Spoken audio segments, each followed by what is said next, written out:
If you've ever gone through an emo phase, chances are your style was influenced in part by German Expressionism. From Tim Burton to Hot Topic, even Tim Burton in Hot Topic, the style of German Expressionism can still be seen today. So what is it about this that people are drawn towards? And what does a random video game have to do with it?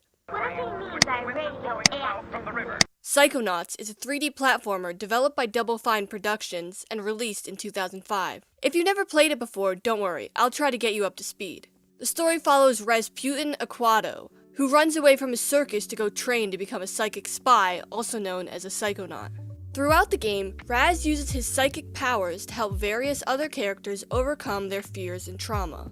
He does this by entering their minds, so each level takes place in a different character's consciousness. The art style of Psychonauts varies from level to level, and there are a lot of different influences. Black Velvetopia, for example, is a level that takes place in the mind of an artist and asylum patient named Edgar Tegley, who is stuck reliving his past mistakes. The style of this level is influenced by this guy's style of velvet painting, notice the similarities in their names there, as well as the art style of the Mexican Day of the Dead.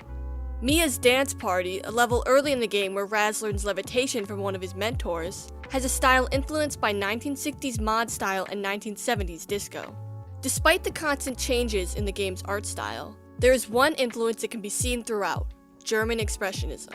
Expressionism was a cultural and artistic movement that came about at the beginning of the 20th century. It is sometimes considered to be the direct opposite of Impressionism, an art style which focused on getting impressions of a scene. Expressionism started with painters who wanted to, you guessed it, express themselves through their art. The goal is to depict emotions in an authentic but ultimately subjective way. In 1905, Expressionism set up shop in Germany thanks to these guys, a group of painters who formed this, which is a word that I'm not going to try to pronounce.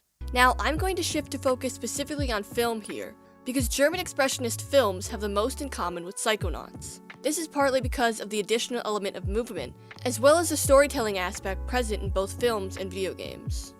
The central idea of German Expressionism was to represent extreme emotion on film. The most notable German Expressionist film is The Cabinet of Dr. Caligari, a story of an insane man who commits murders by hypnotizing a somnambulist. Visual characteristics include high contrast produced by dark shadows, exaggerated set and costume design, and strange, jerky movements. Today, I'm going to take a look at Psychonauts' representation of the human mind and insanity, and examine how this representation connects to the German Expressionist representation of insanity. Let's start from the beginning. The game begins with Raz arriving at Whispering Rock Psychic Summer Camp, after abandoning his life as a circus performer with dreams of becoming a psychonaut. Since it's a game about psychics, it should come as no surprise that it centers around the human mind. Those are the first 3 words spoken in Psychonauts, making it clear right from the start that the focus of the game will be mental rather than physical. So after a solid 9 minutes of cutscenes, hold on, just gonna log this on Letterboxd real quick, Raz begins to explore the camp. The first level, Basic Braining, takes place in the mind of one of his mentors at the camp, Coach Oleander. It's essentially a tutorial level, introducing the player to the game's mechanics. What I want to highlight here is the level design. Since Coach Oleander is a war veteran, the level visually reflects that. It's a battlefield with constant explosions and collectible figments of his imagination that look like soldiers. His mind reflects himself, going back to the central idea of German Expressionism, subjectivity. After this, there are 2 more tutorial levels. Sasha's Shooting Gallery takes place in the mind of Sasha 9, and this level introduces Raz to combat. It takes place on a floating cube, which is clean and empty, mirroring how Sasha has control over his mind. However, Raz accidentally breaks this control, causing memories of Sasha's traumatic childhood to manifest themselves in the level. The next level, Mia's Dance Party, takes place in the mind of Mia Vodeo, and this is where Raz learns levitation. As the name might suggest, it's a big colorful party. However, there's a secret room with her nightmares, which reveal that she failed to save a group of orphans from a fire. So these 2 levels are noticeably lacking an overt German Expressionist influence. We get a hint of it when Sasha loses control of his mind, and when we see Mia's secret room, but that's only a taste of what's to come. What happens when a character has no control?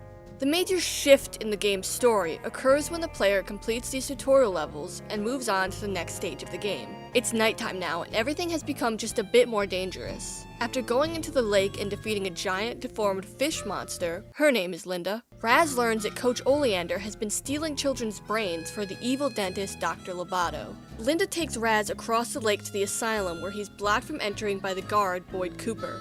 So of course, he uses his psychic powers to enter his mind, beginning my favorite level, the Milkman Conspiracy. The central idea in this level is paranoia. Boyd thinks he's being watched and he won't leave his house, making Raz go out instead. The level design here reminds me of the set design of German Expressionist films. The suburban neighborhood with its twists and turns represents Boyd Cooper's unhinged psyche, similar to the village in the cabinet of Dr. Caligari, for example. At least that's what the media would have you believe. Something else that's interesting in this level is the lack of censors, which are creatures in Psychonauts that, despite being the player's primary enemies, actually represent sanity. Censors are meant to stamp out anything that doesn't belong. Boyd Cooper's mind doesn't have any of these because he's entertained his delusions for so long. The main obstacles here are the G-Men, neutral characters that restrict your access to certain locations if you don't fit in, again showing Boyd's paranoia. Hey, I'm just gonna walk through, okay? Sorry, we widows are busy grieving in here. So in the game, Boyd's insanity is shown through a lack of control. There aren't any censors present to clean things up, and he won't even leave his house due to his paranoia. Visually, we can draw connections to German Expressionism through the shape and style of everything. The environment, the people, even the disorienting camera angle shifts as the gravity changes. This is the first time in the game where insanity is depicted on a larger scale. In earlier levels, the characters had control over their minds. In the asylum, the patients have lost this control. So, there are 3 patients in the asylum, meaning 3 levels. In order to examine them, I'm going to focus on 3 specific characteristics of German Expressionism: the distortion of space, color, and shape. First, there's Fred Bonaparte, a man who is controlled by the real Napoleon Bonaparte and can't make any decisions for himself. We see German Expressionism in this level with the distortion of space and scale as Raz tries to help Fred win his mental battle. There's also Gloria von Guten, an actress who suffers from extreme mood swings. The level within her mind consists of a play constantly changing from happy to sad as Raz adjusts the lighting. It's this element that connects it to the German Expressionist style. There's a contrast between light and dark, reflecting Gloria's inner battle against her harshest critic, herself. The third asylum patient is Edgar Tegley, who is trapped reliving his worst memories, forever trying to reach his high school love. We see German Expressionism in the shape of everything here. Throughout the level, the player must navigate the streets and escape the giant bull by jumping on the balconies and running through the sewers. Visually, everything is very disorienting, reflecting how messed up Edgar's mind has become, as he remains stuck in the past. I knew you would save me someday. So, using visual distortion techniques similar to German Expressionist films, Psychonauts is able to show insanity. How else are you going to show a man locked in a battle with his expectations for himself, a woman who's lost all self-confidence in her talents, or a man with no sense of his place in the world? And then you'll make their heads explode? No.